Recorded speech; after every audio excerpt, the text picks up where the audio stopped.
നാളത്തെ വിശേഷങ്ങളിലേക്കായി എല്ലാ കൂട്ടുകാർക്കും സ്വാഗതം. അങ്ങനെ വിവേകാണെങ്കിൽ ശ്രീനാഥിനെ കാണാനായി പോയിട്ടുണ്ടല്ലോ. അയാളാണെങ്കിൽ ഒരിക്കലും തിരിച്ചു വരില്ല എന്നൊക്കെ പറയുന്നുമുണ്ട്. ഇവിടെയാണെങ്കിൽ വർഷയും അഭിരാമിയും ശ്രീനാഥിനായിട്ട് കാത്തിരിക്കുകയാണ്. എന്നാൽ ശ്രീനാഥ് പറഞ്ഞ കാര്യങ്ങളൊന്നും തൽക്കാലം വർഷയോടോ അഭിരാമിയോടോ പറയണ്ട എന്നിങ്ങനെ വിവേക് തീരുമാനിക്കുന്നു. അതിനു പിന്നിൽ വമ്പൻ ട്വിസ്റ്റുണ്ട്. ചിലരൊക്കെ ചില രഹസ്യങ്ങൾ മറച്ചു വെക്കുന്നുമുണ്ട്. അതൊക്കെ നമുക്ക് വഴിയേ അറിയാം. അതിനിടയ്ക്ക് വിവേകാണെങ്കിൽ വർഷയിൽ നിന്ന് പല കാര്യങ്ങളും ഹൈഡ് ചെയ്യുന്നുണ്ടല്ലോ. പക്ഷേ വർഷയ്ക്ക് അറിയേണ്ടതൊന്നു മാത്രം, ശ്രീ ഇനി തിരിച്ചു വരുമോ?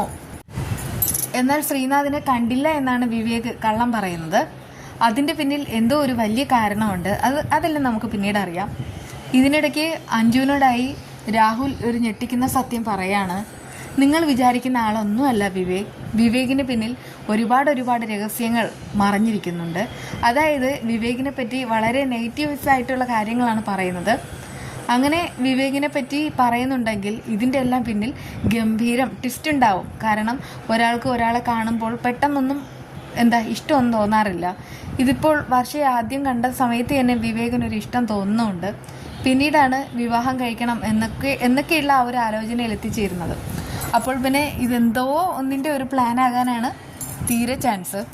ഇതിനിടയ്ക്ക് അഭിരാമി എവിടെയാണെന്ന് അറിയുകയില്ല.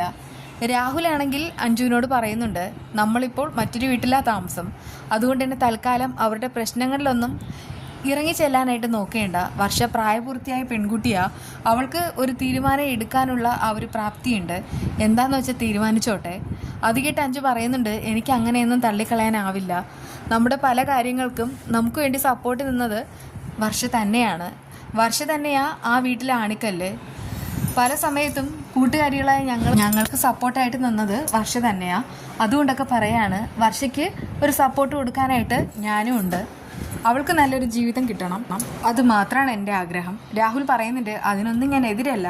പക്ഷേ വിവേക് എന്തൊക്കെയോ കാര്യങ്ങൾ മറച്ചു വയ്ക്കുന്നുണ്ട്.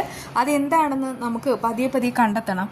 അല്ലാതെ നമുക്കൊരിക്കലും വിവേകും വർഷയും തമ്മിലുള്ള വിവാഹത്തിന് അവരെ കൂട്ടിവയ്ക്കാനാവില്ല. എന്തായാലും ഇതിനു മുൻപും, അതായത് അഭിരാമിയെ കാണാനില്ല എന്നുള്ള സത്യം അഞ്ജു ഇങ്ങനെ രാഹുലിനോട് ഉച്ചയ്ക്ക് പറയുന്ന സമയത്ത് പോലും രാഹുലാണെങ്കിൽ ആകെ പതറിയിട്ട് കയ്യിലുണ്ടായിരുന്ന പാത്രം പോലും താഴേക്ക് വീഴുന്നുമുണ്ട്. അതിൻ്റെയൊക്കെ അർത്ഥം എന്താ? ഇതിനിടയ്ക്ക് അഭിരാമിയുടെ സ്വഭാവം അങ്ങോട്ട് മാറുകയാണ്. അഭിരാമിയും ഈ ശ്രീനാഥിനെയും വർഷയെയും ചേർത്ത് വയ്ക്കാനായിട്ട് നോക്കുന്നുമുണ്ട്. അപ്പോൾ പിന്നെ ഇതെല്ലാം കണക്ട് ചെയ്ത് നോക്കുമ്പോൾ വിവേകിൻ്റെ ആ ഒരു നെഗറ്റീവായിട്ടുള്ള ക്യാരക്ടർ വെളിപ്പെടാനായിട്ട് പോകുന്നുമുണ്ട്. ഇതൊക്കെ രാഹുലിന് അറിയാമായിരിക്കും. അതുകൊണ്ടാണ് വസുന്ധരയോടും മകനോടും ഇപ്പോൾ രാഹുലിന് അത്രമാത്രം ദേഷ്യം. പക്ഷേ അത് നമുക്കിപ്പോൾ പെട്ടെന്ന് തന്നെ പ്രെഡിക്റ്റ് ചെയ്യാനായിട്ട് പറ്റില്ല. ഇനി വരുന്ന എപ്പിസോഡുകളിലായിരിക്കും അത് പതിയെ അറിയാനായിട്ട് സാധിക്കുന്നത്. എന്നാൽ ശ്രീനാഥ് തിരിച്ചു വരരുതെന്ന് ആഗ്രഹിച്ചവർ പോലും ശ്രീനാഥ് തിരിച്ചു വരണം എന്നൊക്കെയാണ് ഇപ്പോൾ പറയുന്നത്. ശ്രീനാഥ് തിരിച്ചു വന്നാൽ മാത്രമേ ആ ശ്രീനാഥ് വിവേകിനോട് പറഞ്ഞ ആ ഒരു രഹസ്യം എന്താണെന്ന് അറിയാനും സാധിക്കുകയുള്ളൂ. അതെന്തോ മഹാരഹസ്യം തന്നെയാണ്. ആ വിശേഷങ്ങളുമായി നമുക്ക് വീണ്ടും കാണാം.